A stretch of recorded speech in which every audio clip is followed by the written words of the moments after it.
Je sais pas si pour vous, les caisses libre-service c'était une bonne chose. Moi, personnellement, je trouvais que ça faisait quand même assez bien. Ça allait rapidement. On niaisait pas à attendre après une file pour avoir finalement une caissière. Bref, je trouvais ça quand même assez plaisant.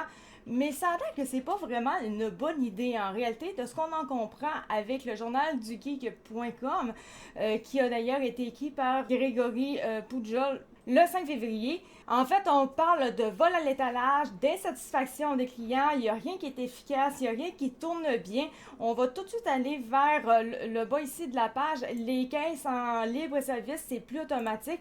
Comme ça dit, en fait, à la base, les magasins qui ont pris cette initiative-là pensaient que ça allait juste être une bonne chose pour leur économie, mais en fait, c'est tout le contraire.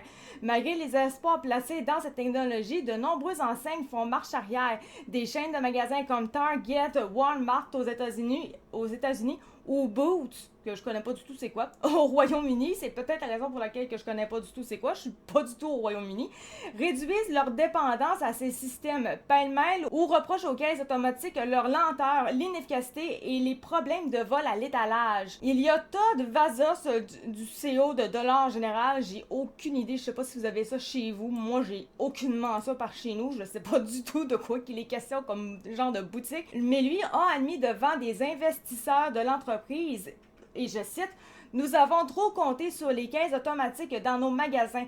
En 2022, ces magasins discount s'étaient fortement appuyés sur la technologie de caisse, dans le fond, libre-service automatique.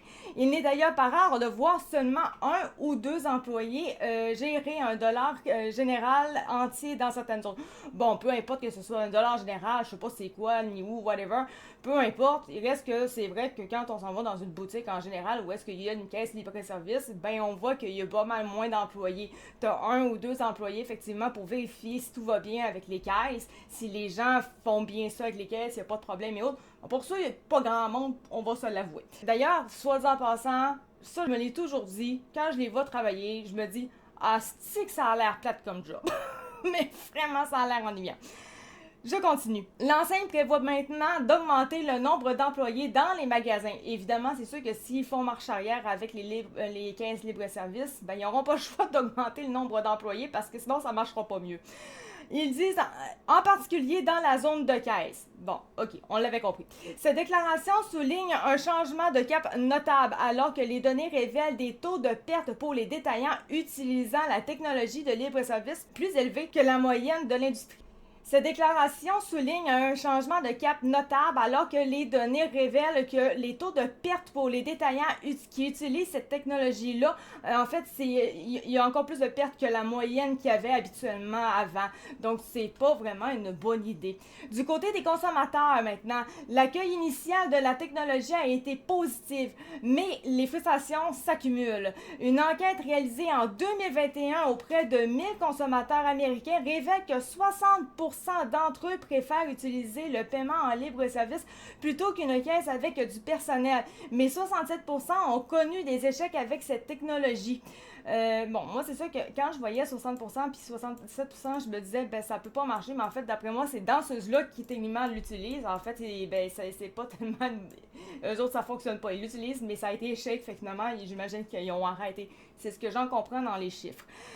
Ami Kuma, qui est professeur de marketing et de psychologie à l'Université du Texas, note que, et je cite, en essayant le paiement en libre-service, si nous réalisons que nous n'en bénéficions pas, on finira par ne plus l'utiliser.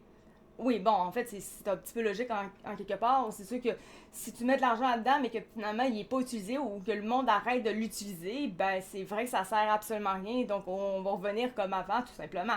Malgré tout, les grands détaillants sont susceptibles de conserver ces kiosques en raison des coûts irrécupérables déjà engagés. C'est sûr.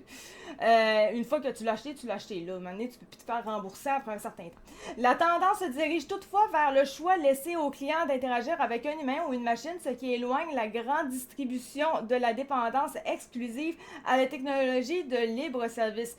Un peu comme ce que je peux voir encore par chez nous, à part Walmart en soi, ce que je trouvais que c'était vraiment une mauvaise idée, Walmart, la plupart des détaillants en soi, c'est vraiment 50-50. En fait, si tu veux faire affaire vraiment avec une caissière, ben tu t'en vas vers la caisse où est-ce qu'il y a un humain. Sinon, tu t'en vas de l'autre côté où est-ce qu'il y a simplement des caisses individuelles.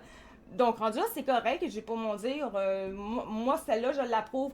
Quand je m'en vais dans les bannières comme au Walmart, où est-ce qu'en fait, je vois au, vraiment juste une personne pour aider, sinon, il y a plus de caisse comme ça où est-ce que vraiment tu peux te faire servir. Je trouve un petit peu ça too much parce que quelque part, moi, je pense aux personnes qui sont moins habituées, genre les personnes âgées, que même si tu leur demandes de t'habituer à ça, ben, ils peuvent avoir 70, 80, 90 ans.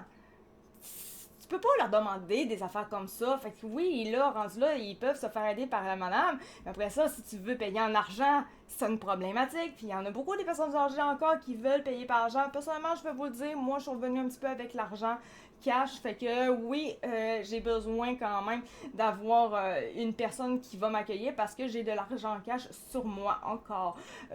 Donc, c'est quand même encore un besoin juste pour ça. Donc oui, moi, personnellement, j'approuve cette idée-là que, ben, finalement, peut-être on n'enlève pas 100% ces caisses-là, mais que ça devienne 50-50. C'était pas une bonne idée, 100%. C'était vraiment pas une bonne idée. C'est comme un peu, là, je vais m'écarter un petit peu du sujet, mais c'est comme quand on parle des caisses des jardins, où est-ce que, bon, techniquement, les gens vont de moins en moins dans les caisses des jardins pour aller porter leur argent, etc. C'est vrai, mais en fait, la problématique, là, ils les enlèvent de plus en plus à cause que, justement, il y en a de moins en moins qui viennent, qui les utilisent. Je comprends que ça coûte cher de les faire réparer quand c'est un besoin et tout, oui. Mais c'est quand même une question qu'il y a encore... Tant que l'argent cash va exister, ben malheureusement, il va falloir que ces caisses-là restent encore accessibles à tout le monde. C'est pas normal de devoir faire des fois des 30 minutes, 1 heure pour aller à une caisse. Moi, c'est pas encore mon cas, mais je sais qu'il y en a que c'est leur cas.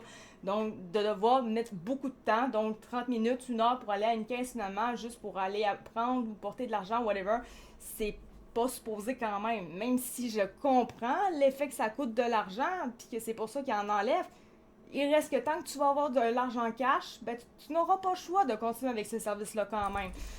Ça vient un petit peu à ça. Faut penser qu'il y a toujours des gens qui utilisent ces outils-là. Puis c'est nécessaire encore aujourd'hui. Tant que tu as de l'argent cash, ça va être nécessaire d'avoir ces types de services-là. Autant la caisse libre-service que aller à la caisse des jardins de base. Ou ben, pas des jardins, là, je dis des jardins parce que j'étais avec des jardins, mais n'importe quelle autre caisse, on se comprendra. Donc, je sais pas ce que vous en pensez, mais c'est pas mal ça pour ce qui est du sujet en lien avec les caisses libre-service. On verra ce qui va venir pour la suite. Maintenant, eh bien, j'espère que vous avez apprécié ça. C'était Actica de True Fact. On se retrouve pour une prochaine vidéo. Merci, ciao, bye!